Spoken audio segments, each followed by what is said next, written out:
அதிமுக வந்தாச்சு, பாஜக வந்தாச்சு, ரைட், வெரி குட், டிக் போட்டாச்சு. அடுத்து தேமுதிக பாவக எப்போ உள்ள கொண்டாட போகிறீங்க, சீமானை எப்போ கொண்டாட போகிறீங்க அப்படின்னு 3 கேள்வி கேட்டிருக்காரு. நயினா சொன்னார், நான் ஒர்க் பண்ணுறேங்க, நான் ஒர்க் பண்ணிட்டுருக்கேன். இதே ஸ்டாண்டு தான் இவர் சீமான் எடுக்க போகிறார். அதிமுகவோட கூட்டணி வைப்பார், என்டிஏல இருப்பார், பாஜகவோட கூட்டணி இல்லைம்பார். இந்த வேடிக்கை நிறைய பார்க்க போகிறீங்க கொஞ்ச நாள் தமிழ்நாட்டில் வரப்போகுது. விசிகே இருக்கிற இடத்துல பாமகக்கு வேலைக்கு இல்லை. அது விசிகே தலைவர் கிளீனாக சொல்லிட்டார். நான் பாமகவும் பாஜகவும் எங்கே இருக்கோ அங்கே இருக்க மாட்டேன்னு ஓப்பனாக சொல்லிட்டார். பாமக வேணுமா விசிகே வேணுமா முடிவு பண்ணுற இடத்துல ஸ்டாலின் தான் இருக்கார். எடப்பாடி ஒன்றும் பாப்புலர் கிடையாது. இப்போ இருக்கிற பாப்புலாரிட்டி கூட அப்போ அவருக்கு இருந்தில்லை. அப்போ கூட பாஜக கட்சியை படைக்கல. ஏன்னா பாஜகவுக்கு தெரியும், அதிமுக என்ற குதிரையில் ஏறி சவாரி பண்ணால் தான் டெஸ்டினேஷன் போக முடியும்னு தெரியும். அண்ணாமலையோட அப்ரோச்சுக்கும் நயினார் அப்ரோச்சுக்கும் டிஃப்ரென்ஸ் என்னென்னா, அண்ணாமலை வந்து வெட்டு 1 துண்டு 2 பேசுவார். நயினார் அப்படி இல்லை, சாஃப்ட் மேன் அவர். இல்லை, அண்ணாமலை இல்லாத வெற்றிடம் நல்லா தெரியுதுங்க பாஜக. அது ஒன்றும் சந்தேகமே கிடையாது. முன்னாடி கொடி போராட்டம் நடத்தினாங்க, தேசிய கொடி கையில் எடுத்து போய் 1000 பேர் கூட வரல. அண்ணாமலை இருந்தாலும் 10,000 பேர் வந்திருப்பார். அண்ணாமலை இல்லையா, என்ன வேலையை பார்த்துட்டு போவோம், ஒதுக்கிட்டாங்க. இப்போ இருக்கிற பொசிஷனை பார்க்கும்போது அந்த அளவுக்கு பெரிய வெற்றியாக தெரியுதா பாஜகவோட பொசிஷன்? இல்லைங்க, என்றைக்குமே இங்கே எதிர்கட்சிகள் ஸ்ட்ராங்காக இருந்து ஒற்றை கேண்டிடேட்டை போட்டாங்கன்னா திமுகவுக்கு தோல்வி வரும்.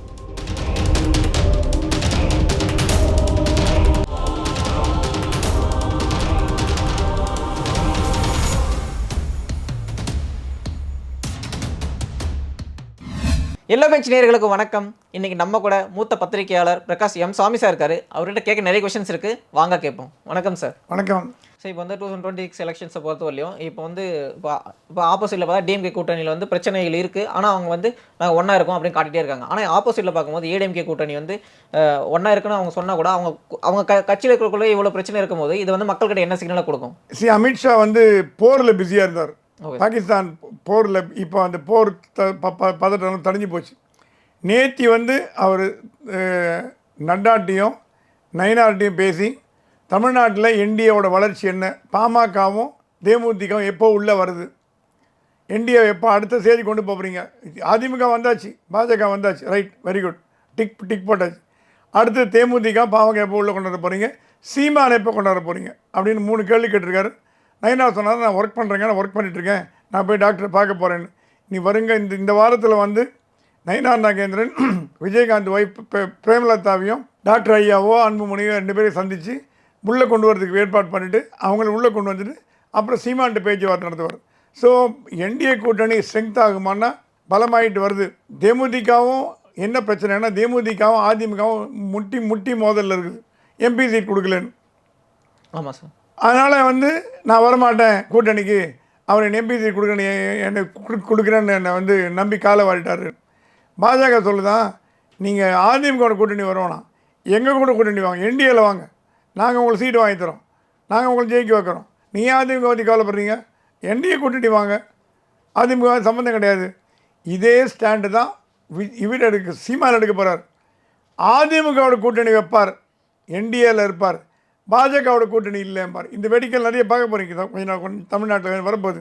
எப்படி இவங்க வந்து நீங்கள் வந்து அதிமுகவோட கூட்டணி வேண்டாம், எங்கள் கூட இருக்கணும்னு பிரேமலதா சொல்கிறாங்களோ, அதே மாதிரி சீமான் அதிமுகவோட கூட்டணியில் மட்டுமே வருவேன், பாஜக எனக்கு சம்மந்தம் கிடையாதுன்னு சொல்லி நான் உள்ளே வந்தார்னா நமக்கு ஒன்றுக்கு 10% வாக்குங்க. சீமான் 8லேருந்து 10% இருக்குது. 10 வந்தால் வச்சுங்க, 25 + 20 40 55 ஈஸியாக ஜெயிச்சுட்டு போயிட்டே இருக்கலாம். நீங்கள் என்டிஏல இருந்தால் என்ன, அதிமுக கூட இருந்தால் எப்படி இருந்தால் உனக்கு ஒன்றா போட்டி போட போகிறீங்க, காமன் கேண்டிடேட் போட்டி போட போகிறாங்க. எப்போவுமே இங்கே காமன் கேண்டிடேட் போட்டால் தான் திமுக ஜெயிக்க முடியும். திமுகவோட வரலாறை பார்த்திங்கன்னா கூட்டணி இல்லாமல் தேர்தலில் போட்டி போட்டதே கிடையாது. 1967 திமுக வந்ததுலேருந்து கூட்டணி இல்லாமல் வந்ததில்லை. கூட்டணி இல்லாமல் போட்டி போட்ட காலங்களாக தோற்கடிக்கப்பட்டிருக்கு. 1967 ராஜாஜியோட கூட்டணி வச்சார். ராஜாஜி, இஸ்மாயில், முகமது இஸ்மாயில், கம்யூனிஸ்ட் கட்சி, பி ராமமூர்த்தி, அவங்களெல்லாம் கூட்டணி வச்சார்.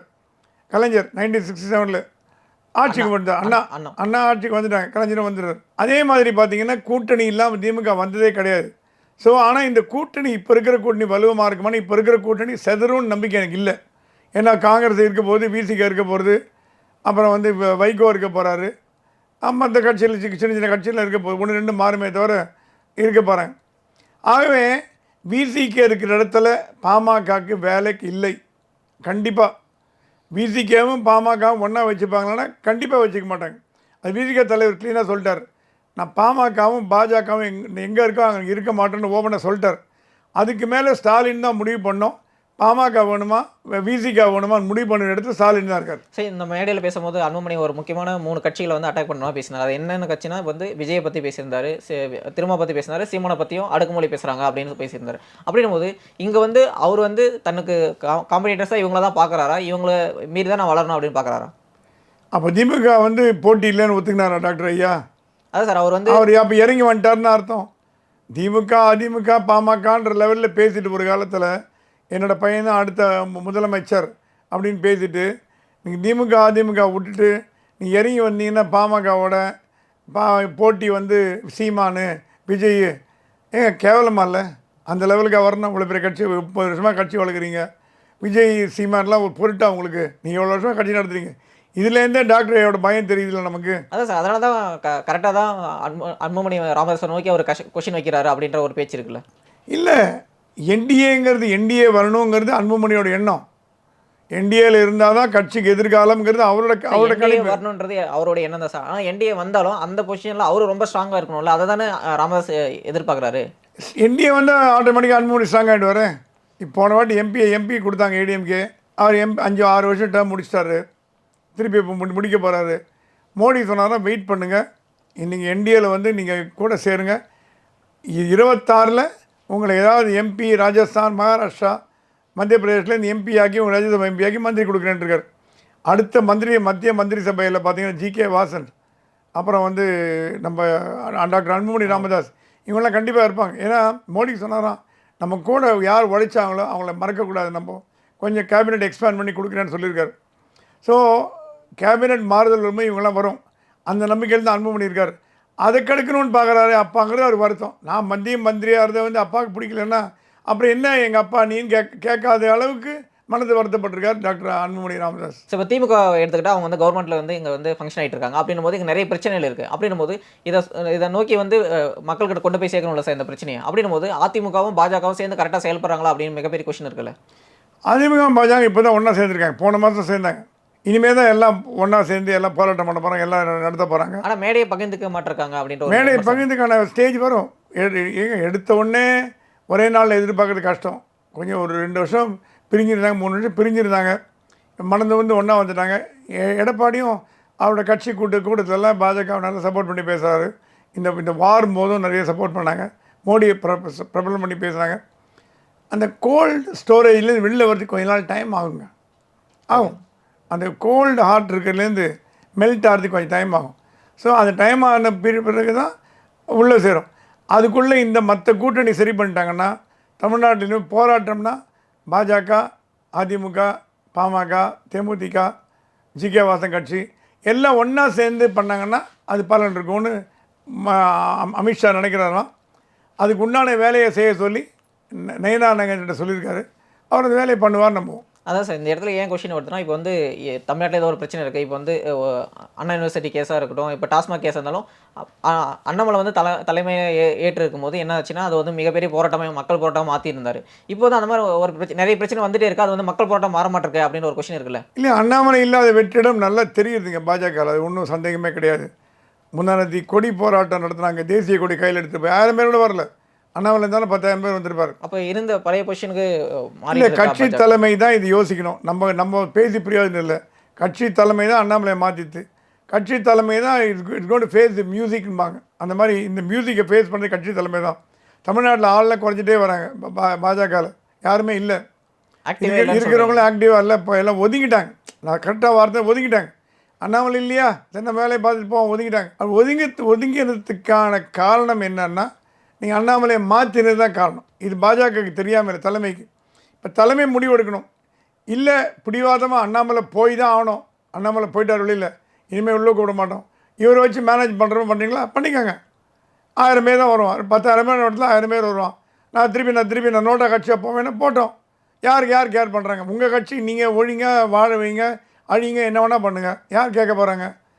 மக்கள் மத்தியில் செல்வாக்குங்கிறது முக்கியங்க.